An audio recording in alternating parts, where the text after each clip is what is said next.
एक दुकान में 2 पेंसिल और 3 रबर की कीमत 9 रुपए है तथा 4 पेंसिल और 6 रबर की कीमत 18 रुपए है। प्रत्येक पेंसिल और प्रत्येक रबर की कीमत क्या है? ठीक है, ये उसने पूछा।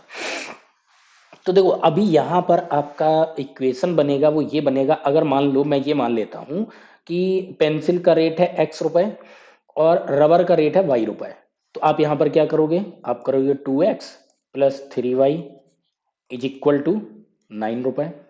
दूसरी इक्वेशन आपकी बन जाएगी, 4 पेंसिल और 6 रबर है तो ये आपका बन जाएगा 4x plus 6y is equal to आपका यहाँ पर 18 आ गया।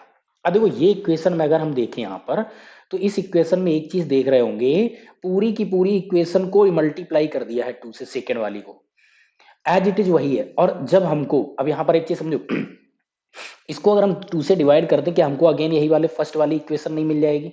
ये आपका सेकंड है, चाहो तो फर्स्ट में मल्टीप्लाई करो 2 से तो सेकंड, और सेकंड को डिवाइड करो 2 से तो फर्स्ट।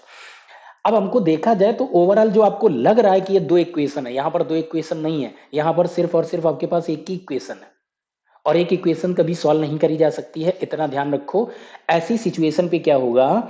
ऐसी सिचुएशन पे आपका आंसर आता है इनफाइनाइट, मतलब यहाँ पर इनकी जो वैल्यू होगी पेंसिल और रबर की, वो इनफाइनाइट होगी। इनफाइनाइट कैसे होगी, मैं आपको यहाँ पर देखो एग्जांपल दिखा देता हूँ। मैं प्रूफ करता हूँ, 2 वैल्यू में प्रूफ करूंगा, ऐसी और भी कई सारी वैल्यू होंगी, पॉइंट में जाएंगे बहुत सारे, मतलब एक से ज्यादा इनकी वैल्यू हो सकती है। अगर हम यहाँ पे मान लें कि जो आपकी पेंसिल है, ठीक है, पेंसिल का रेट है 1.5 रुपए, और जो आपका रबर है, ठीक है, इरेजर है, उसका है रेट 2 रुपए।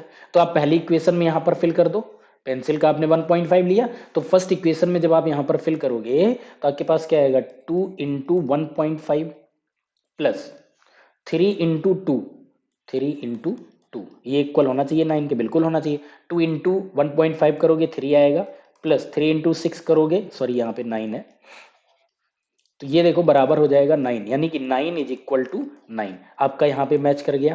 यानी कि पेंसिल की कीमत अगर 1.5 रुपए होगी तो रबर 2 रुपए की होगी पर रबर, तो 9 रुपए मिलेगा। दूसरा एग्जाम्पल देखो, यदि इसी जगह पे 2 पॉइंट, यानी पेंसिल का है, दूसरा मैं रेट यहाँ पर बता रहा हूँ, 2.25 हो और इसका रेट 1.5 हो, तो यहाँ पर क्या करो? 2.25 प्लस 3 × 1.5, ये भी हमारा किसके होना चाहिए? ये भी हमारा 9 रुपए के होना चाहिए। आ जाएगा, बिल्कुल आंसर आएगा। तो यहाँ पर इसको सॉल्व करोगी, ये आपका आ जाएगा 4.5 प्लस 3 × 1.5 करोगी, ये भी 4.5 आएगा, इज इक्वल टू 9। तो 4.5 ऐड करोगे, अगेन आपको यहाँ पर वैल्यू मिल जाएगी कि आपकी 9 मैच कर रही है। तो आपने देखा यहाँ पर पेंसिल की कितनी वैल्यू आ गई? यहाँ पर पेंसिल की आपके पास 2 वैल्यू आ गई। पहली वैल्यू कितनी है? 1.5, और दूसरी वैल्यू है 2 पॉइंट, यहाँ पे मैंने ये गलती करी है, यहाँ पर होगा 2.25, तब यहाँ मल्टीप्लाई इसका आएगा, ठीक है। तो ये आपका यहाँ पर बन जाता है। तो 2 वैल्यू पेंसिल की हैं, तो हम बता ही नहीं सकते। आई होप ये बात क्लियर होगी, ठीक है। इसको हम इक्वेशन से भी अगर करने जाते हैं तो वहां पर हम 2x की वैल्यू यहाँ रख लेते हैं। चलो इक्वेशन से भी आपको हम यहाँ पर बता ही देते हैं, इक्वेशन को भी यहाँ पे समझ लो। इक्वेशन को कैसे समझेंगे? 2x, ये आपका है 2x plus 3y is equal to है 9, और दूसरी इक्वेशन है आपकी 4x plus 6y is equal to है 18 के। तो यहाँ पर देखो 2x इज इक्वल टू, अगर हम 2x की वैल्यू फाइंड आउट करें तो 2x की वैल्यू कितनी होगी? प्लस 3y, माइनस उधर चला जाएगा तो माइनस 3y हो जाएगा। ये हमारी 2x की वैल्यू आ गई यहाँ पर।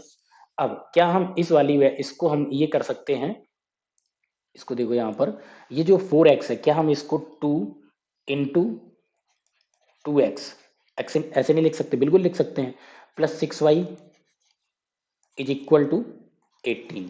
अब देखो 2x है, यहाँ पर देखो 2x की वैल्यू ये है, तो 2x की ये वैल्यू पुट करा दो, कितना आ जाएगा? 2 इंटू 2x की वैल्यू कितनी आ जाएगी? 9 minus 3y plus 6y is equal to 18 हो जाएगा।